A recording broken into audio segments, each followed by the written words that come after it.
केंद्रीय मंत्री और राजस्थान के प्रभारी प्रकाश जावड़ेकर से इंडिया न्यूज के एडिटर इन चीफ दीपक चौरसिया ने हर उस मुद्दे पर बात की है जो आज सुर्खियों में है, राम मंदिर से लेकर राजस्थान के चुनाव तक। मैं एक ऐसी हस्ती के साथ बैठा हूं जिसकी जितनी तारीफ की जाए उतनी कम है।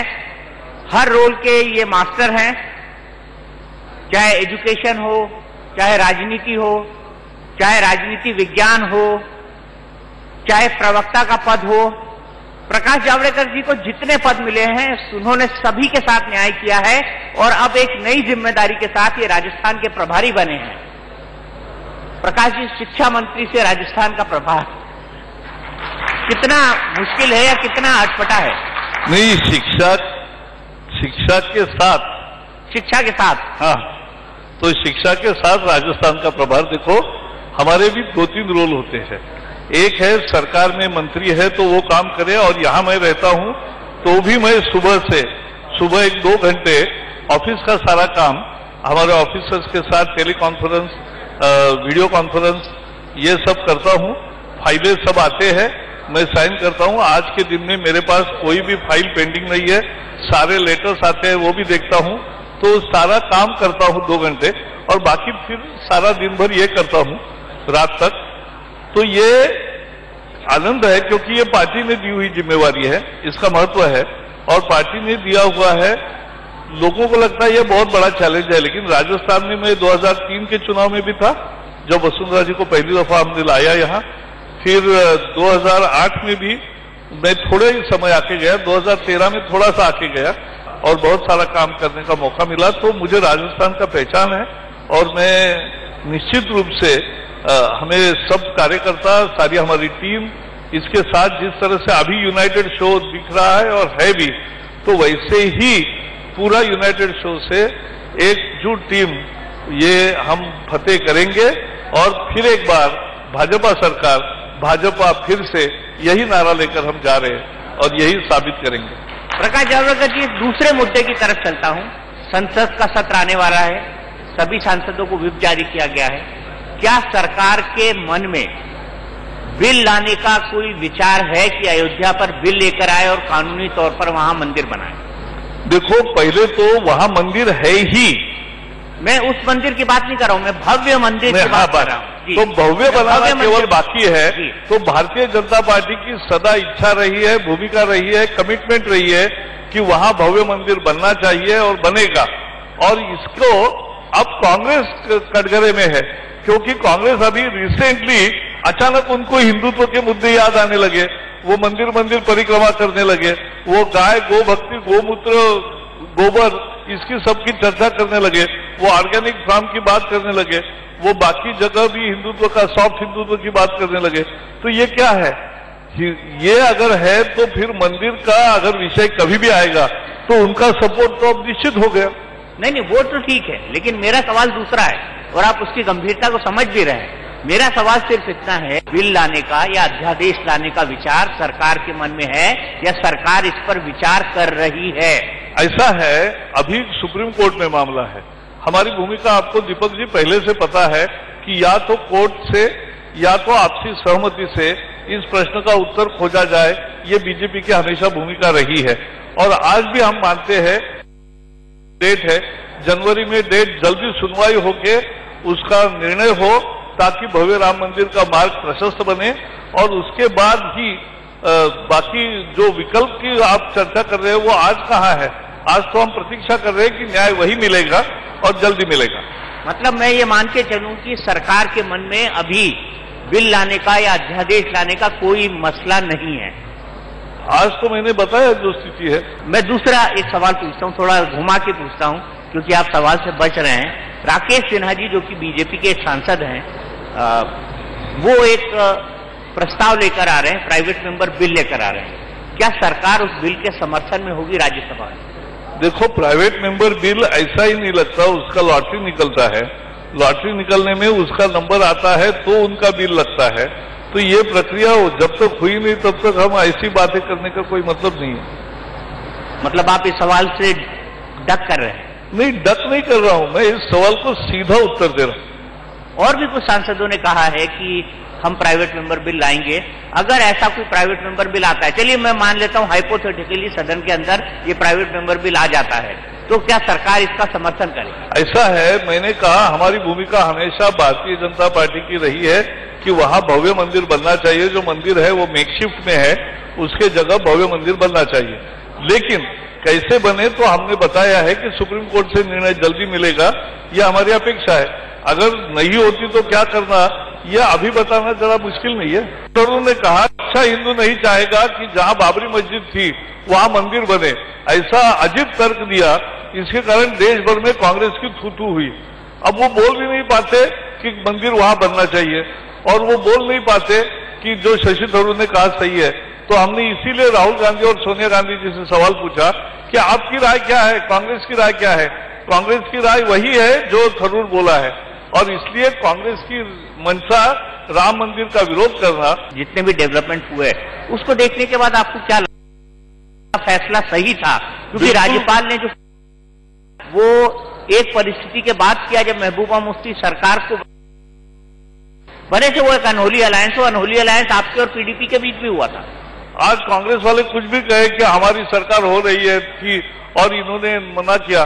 कल गुलाम नबी आजाद ने साफ कर दिया, मैंने खुद सुना है टीवी पर, उन्होंने कह दिया कि भाई हमने कोई कमिटमेंट नहीं की थी, हमें यह ऑफर आई थी, इस पर हमारी चर्चा करने के लिए 2 दिन के बाद मीटिंग हम बुला रहे थे, उसमें निर्णय होता। लेकिन बोले अच्छा हुआ, अब तो चुनाव तो कम से कम होगा। तो चुनाव सबको चाहिए, और चुनाव अगर चाहिए तो एनिमेटेड सस्पेंशन में चुनाव नहीं होता, इसलिए भंग करना जरूरी था। आपके ऊपर ये आरोप लग रहा है कि आपने इतने महीनों तक पीडीपी को तोड़ने की, एनसी को तोड़ने की पूरी कोशिश की और सज्जाद लोन को चीफ मिनिस्टर बनाने के लिए प्रॉक्सी नियुक्त किया, लेकिन चूंकि आपकी कोशिशें सफल नहीं हो पाई, दूसरी सरकार बनते गिरी, इसलिए आपने असेंबली को डिसॉल्व कर दिया। मैं आपसे ये जानना चाहता हूं, क्या बीजेपी ने किसी भी तरह से सरकार बनाने की वहां कोई कोशिश की थी? बिल्कुल नहीं की, और न हमने कोई तोड़फोड़ में हमने कभी काम किया है। लेकिन उनकी पार्टी उनसे संभल नहीं रही है, तो हम क्या करेंगे? राफेल की, क्योंकि वो मुद्दा भी इन चुनाव में काफी जोर शोर से राहुल गांधी उठा रहे हैं, बल्कि उनका सेंट्रल इशू ये है, तो हम कह भी सकते हैं कि वो सेंट्रल इशू मान रहे हैं। क्या ये आपको चिपका है? क्या ये बीजेपी पर चस्पा हुआ है मुद्दा? बिल्कुल नहीं हुआ, और यही कांग्रेस का दर्द है, दुख है, पेट में उनका दर्द हो रहा है। बोफोर्स और बाकी उनके सबमरीन भ्रष्टाचार, हेलीकॉप्टर भ्रष्टाचार, सब की चर्चा हुई, लोगों को जचा भी, और इसमें नहीं हो रही है। अरे कैसे होगी? क्योंकि भ्रष्टाचार नहीं है। जब भ्रष्टाचार नहीं है, केवल आपके झूठ बार बार बोलने से झूठ सच्चाई में तब्दील नहीं होता है, सच्चाई सच रहती है। ये 2 सरकारों के बीच समझौता है, और इसमें कोई बिचौलिया नहीं है। बिचौलिया ये कांग्रेस का कल्चर है। वो मिशेल था हेलीकॉप्टर में, कॉचोकी था बोफोर्स में, हर इसमें कोई ना कोई बिचौलिया होता है। ये बिचौलिए के बिना हुआ पहला सौदा है। सीधा चेक से पेमेंट होगा, चेक से माल आपको सामान आएगा, और इसलिए इसमें कोई भ्रष्टाचार नहीं है। इसलिए वो रोज गोलपोस्ट बदलते हैं, लेकिन अब ये मुझे लगता है उनको भी समझ में आया कि ये चलता नहीं है ऐसा झूठ, और इसलिए उन्होंने अभी दूसरा अपना शुरू किया है। मुझे एक बात जानना है सर, लोगों के परसेप्शन में ये है, मैं परसेप्शन की बात कर रहा हूं कि वसुंधरा सरकार काफी अनपॉपुलर हो गई है। हर गांव में स्कूल खुल गया, 12वीं तक हो गया, वहां टीचर्स आ गए, पढ़ाना प्रारंभ हो गया, लेकिन उसका कार्यक्रम नहीं बना। पृथ्वी के जन्म से, मनुष्य के जन्म, पृथ्वी के जन्म से जब तक सीमेंट का स्पर्श गांव में किसी सड़क को नहीं हुआ था, वो हर गांव में 7,000 गांव में सीमेंटेड रोड्स बने। लेकिन 7,000 जगह मैं होता तो मैं 7,000 जगह कार्यक्रम करता, ऐसे नहीं हुआ। इसलिए लोगों को समझा नहीं। अब जैसे हम बोलने लगे, समझाने लगे, देखने लगे और याद दिलाने लगे कि अरे आपके यहाँ यह हुआ ना, वो वसुंधरा सरकार ने दिया। मोबाइल फोन 100 रुपए में वसुंधरा जी ने मोबाइल फोन 50 लाख महिलाओं को दे दिया अभी तक, और उसके बाद उनकी माता जी थी, उसको 1,000 रुपए वृद्धावस्था पेंशन मिलता है, बैंक में जमा होता है। तो इतना परिवार खुश था, क्योंकि एक एक घर में 4-4 बेनिफिट मिले, और उज्ज्वला गैस आया था। तो ऐसे हर घर में बेनिफिट पहुंचा है। इतना बेनिफिशियरी सैचुरेशन कहीं नहीं हुआ है जो राजस्थान में काम हुआ है। और इसलिए जैसे याद दिलाते हैं वैसे लोग प्रत्यक्ष भी कहते ही है, इंडिविजुअली वो अब सामूहिक रूप में भी कहने लगे। और इसलिए पिछले 15 दिन में आपने देखा होगा जो लोग हमें 25-30 सीटें दे रहे थे आज वही 90-95 देने लगे हैं। जब हम चुनाव जीतेंगे तब वो सब मान जाएंगे कि ये लोगों में प्रभाव हुआ है। आपने माना कि वसुंधरा का परसेप्शन थोड़ा खराब हुआ था? नहीं, मैंने ये माना कि यहाँ कम्युनिकेशन जरा कम हुआ, ये मैंने जरूर माना और वो सच्चाई है। लेकिन वो वसुंधरा जी भी स्वीकार करती है, इसमें कोई दोषारोपण की बात नहीं है। देखो एक एक का स्टाइल होता है कि एक एक एडमिनिस्ट्रेटिव ऑर्डर से इतने बड़े काम हुए, लेकिन उसको बताना भी पड़ता है ना, याद दिलाना भी पड़ता है और बताना और सब जगह प्रसार भी होना, क्योंकि बाकियों को पता चले। जिन 24 लाख किसानों को कर्जा माफ हुआ, ये बाकियों को कैसे पता चलेगा जब तक बताओगे नहीं। वो 24 लाख लोगों को तो पता चला कि भाई हमारा कर्जा माफ हुआ, लेकिन बाकियों को कैसे पता चलेगा। सबसे बड़ा मुद्दा जो था पिछले बार वो बेरोजगारी का था। लाठी नहीं रोजगार देंगे ये कहा था वसुंधरा ने और ये कह के वो सत्ता में आई थी। लेकिन फिर भी आप बेरोजगारी के फ्रंट पर कुछ नहीं कर पाए। 15 लाख नौकरियां देने की आपने कोशिश की लेकिन पहुंच पाई 41,000। नहीं, ऐसा सच नहीं है। ये तो आप सरकारी नौकरी की बात कर रहे हैं। सरकारी नौकरी देने का वादा नहीं है। वादा हमेशा बहुत ज्यादा रोजगार तैयार करने का है और बहुत ज्यादा रोजगार हो गया। अब अगर इसमें हमारे मुद्रा योजना में यहां अगर 50 लाख युवाओं को और महिलाओं को कर्जा मिला है तो उसमें कम से कम 25 लाख तो नए पहली दफा उद्योग बनाए हैं। बाकी लोगों ने अपना उद्योग का विस्तार किया, लेकिन वहां रोजगार पैदा हुआ। दूसरी बात, जो मनरेगा था वहां भी बढ़ गया। अगर हम 7 किलोमीटर रोड पहले बनते थे कांग्रेस के जमाने में, आज 28 किलोमीटर गडकरी बना रहे, तो वहां भी रोजगार ही बढ़ता है। अगर 9 करोड़ टॉयलेट बनते हैं तो उसमें भी रोजगार बढ़ता है। अगर 1 करोड़ घर देश भर में पैदा होते हैं और यहाँ 13 लाख होते हैं तो उसके लिए भी रोजगार बढ़ते ही है। और रोजगार आईटी में बढ़े, इंडस्ट्री में बढ़े, हब में बढ़े और सभी सेवा क्षेत्र में बढ़े। और पिछले 4 साल में जितने सरकार से निवृत्त हुए लोग उसका भी भर्ती हुआ तो वो भी लाखों की तादाद में संख्या है। तो ऐसा नहीं कि रोजगार पैदा नहीं हुए, लेकिन लोग केवल सरकारी नौकरी को पकड़ेंगे तो वो फिगर नहीं मिलेगा, लेकिन सभी रोजगार पकड़ेंगे तो वो बहुत ही आश्वासन से बहुत ज्यादा हुआ है, ये मैं कह सकता हूं। और इसलिए पॉपुलर असंतोष नहीं है। उल्टा कांग्रेस ने एक काम किया, उल्टा काम किया कि हमने 26,000 शिक्षकों को इंटरव्यू करके नौकरी देने के ऑर्डर्स दिए, लेकिन उनको ज्वाइन करने न दिया जाए और उनको नौकरी के लेटर न दिया जाए, इस तरह का पत्र इलेक्शन आयोग को कांग्रेस ने लिखा है। कांग्रेस रोजगार विरोधी है, भारतीय जनता पार्टी रोजगार देती है, कांग्रेस रोकती है, ये लोगों के सामने आ गया। सर, जो दूसरा मुद्दा है वो ये है कि जो समाज है, क्योंकि जातीय समीकरण साधना भी पॉलिटिकल पार्टी की मजबूरी सा बन गया है और ये एक हार्ड रियलिटी है जिसको हम सब लोग समझते हैं। SC/ST एक्ट के कारण सवर्ण नाराज, पद्मावत फिल्म के खिलाफ कारण राजपूत नाराज, गुर्जर नाराज, जाट नाराज। अब ऐसे में भारतीय जनता पार्टी करेगी क्या? आज कोई नाराज नहीं, क्योंकि कोई भी बीजेपी से नाराज नहीं, कोई भी बीजेपी सरकार से, राज्य सरकार से नाराज नहीं, कोई भी मोदी से नाराज नहीं। और इसलिए ये साफ हो गया कि ये समुदाय एक एक प्रश्न पर उनकी कोई समस्या थी, लेकिन हमने उस समाज की अपेक्षाओं के अनुसार काम किया, इसलिए आज सारे तबके समर्थन दे रहे। कोई भी समाज का आंदोलन आज नहीं है। मुझे एक बात बताइए कि बीजेपी को छोड़कर अब जो कांग्रेस ने सॉफ्ट हिंदुत्व की नीति अपनाई है, उसको आप किस तरह से पॉलिटिकली व्यू करते हैं? क्या सॉफ्ट हिंदुत्व की नीति कांग्रेस की चल पाएगी? ऐसा है, कांग्रेस एक असमंजस में रहने वाली पार्टी है। उनको कभी समझता नहीं, वो जब चाहिए वो स्कल कैप डालते हैं, कब चाहिए वहां व्हीप पार्टी करते हैं और कब चाहे तो राजस्थान में यहां आकर या मध्य प्रदेश में आकर वो गौ भक्ति की बात करते हैं, लेकिन केरल में व्हीप पार्टी करते हैं। तो ऐसी कांग्रेस है। कांग्रेस असमंजस में है, कांग्रेस का दोहरा चरित्र है, कांग्रेस के दोगले मापदंड है, कांग्रेस के करनी और कथनी में फर्क होता है और यही साबित होता है। लेकिन भारतीय जनता पार्टी पर जो आरोप लगता है वो ये लगता है कि अननेसेसरी वो ध्रुवीकरण की कोशिश करती है। मैं ध्रुवीकरण की कोशिश का सबसे बड़ा एग्जांपल राजस्थान का देता हूं। अलवर की मॉब लिंचिंग दुनिया भर में प्रसिद्ध हो गई। यहां पर मॉब लिंचिंग हुई, रकबर नाम का एक आदमी मारा गया।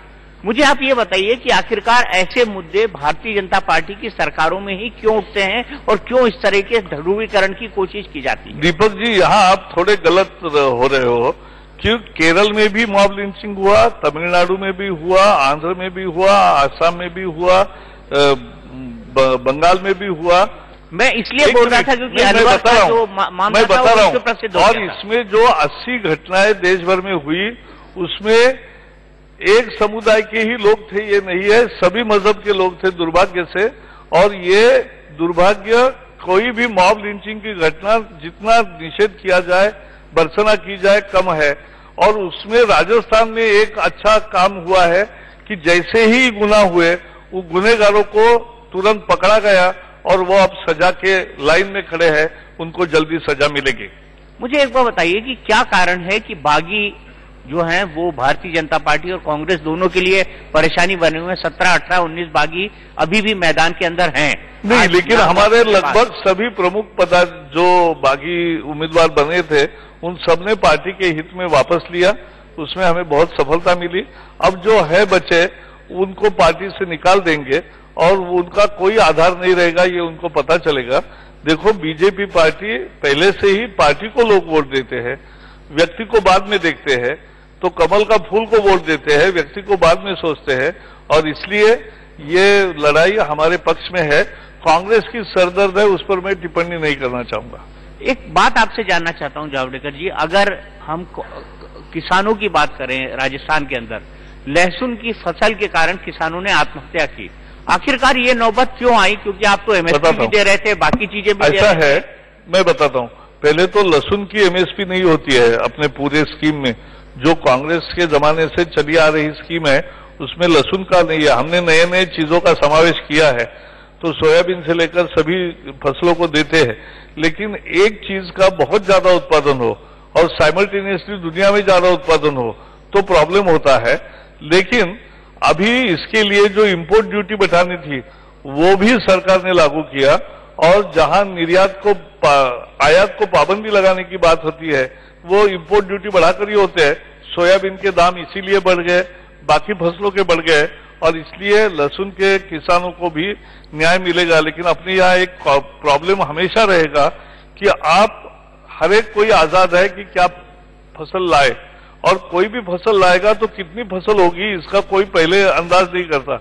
अगर मांग से बहुत ज्यादा फसल तैयार होती है तो उसका करोगे क्या, कैसे दाम मिलेंगे, ये एक प्रॉब्लम होता है। इसलिए सभी फसलों को, टोमेटो, पोटैटो, इनको भी और लहसुन प्याज को भी उसका देना चाहिए। कुछ न कुछ किसान को एक बेसिक मिनिमम इनकम मिलना ही चाहिए। इस दिशा में भारतीय जनता पार्टी हमेशा विचार करती है और वैसी योजनाएं आगे भी बनेगी। लेकिन राजस्थान में किसान को आपने 50,000 का कर्ज तो माफ किया, 50,000 तक का, लेकिन जो 50,000 से ऊपर वाले हैं जिनकी संख्या बहुत ज्यादा है वो काफी नाराज है। उनको लगता है, उनके मन में एक डिससेटिस्फैक्शन है। नहीं, कर्जा लेने वाले में 70% 50,000 के नीचे ही है और इसलिए उनको कर्जा माफ हुआ।